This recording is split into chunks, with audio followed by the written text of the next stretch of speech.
নমস্কার বন্ধুরা, সুধা লীলার হেসেলে আপনাদের সকলকে স্বাগত। অনেক দিন গরমের পর এবার অবশেষে বর্ষার আগমন হয়েছে। আর বর্ষা এলেই তো বাঙালির মনে যেন মনে হয় একটু আলুর চপ মুড়ি বা একটু পেঁয়াজি মুড়ি খাই। তো আজকে আমি বর্ষারই বিকেলের একটা খাবার বানাচ্ছি, আলুর চপ। আলুর চপের জন্য আমি এখানে দুখানা বড় বড় আলু সেদ্ধ বসিয়েছি, চোকলা সমেত। আমি এটা চোকলা সমেতই করব, কারণ আমি চোকলা ছাড়াও করে দেখেছি, এতটা স্বাদ হয় না। আমাদের যাদবপুরের মুখেই একজন আলুর চপ, খুব নাম করা আলুর চপের দোকান, তো ওখানে ওরা সবসময় চোকলা সমেত আলুর চপ করে। তো সেখান থেকেই দেখে আমি চোকলা সমেতই আলুর চপটা করব। সেই জন্য চোকলা শুদ্ধই আমি আলুটা সেদ্ধ বসিয়েছি। এবার একটা ভাজা মশলা আমাকে রেডি করতে হবে। তার জন্য নিয়েছি গোটা ধনে, গোটা জিরে, গোটা শুকনো লঙ্কা আর তেজপাতা একটু কেটে নিয়েছি। তা আমি আগে শুকনো লঙ্কা আমার পরিমাণ মতো, আমি একটু ঝাল ঝাল ভালো লাগে বলে আমি 3টে দিয়েছি। শুকনো লঙ্কাটা যখন একটু মোটামুটি হয়ে যাবে, আমি এক এক করে বাকি মশলাগুলো দিয়ে দেবো।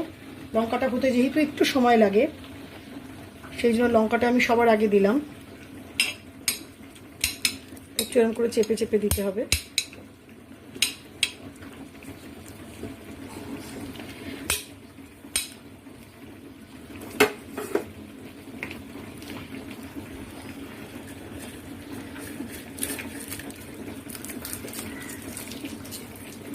লঙ্কাটা ভাজে ভাজে হয়ে গেছে, এবার আমি তেজপাতাটাও দিলাম।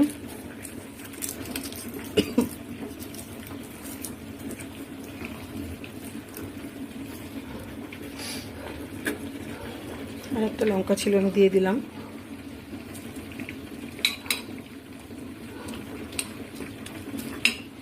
এবারে জিরেটা আর ধনেটাও দিয়ে দেবো।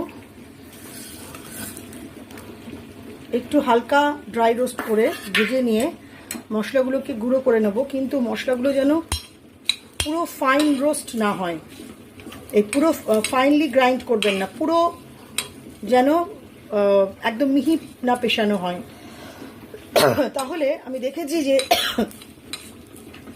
তার স্বাদটা লাগে না। ওই জন্য একটু যেন মানে কোয়ার্স গ্রাইন্ডিং, মানে একটু খসখসে হবে, পুরোটা একদম ফাইন পেস্ট হবে না। এগুলোকে একটু ভালো করে আগে ভেজে নিতে হবে। ভেজে নিয়ে তারপর এটাকে গুঁড়ো করে নিতে হবে। সে আপনারা শিলেও বেটে নিতে পারেন বা গ্রাইন্ডারেও পিষে নিতে পারেন। আমি অল্প মশলা এটা শিলেই বেটে নেব।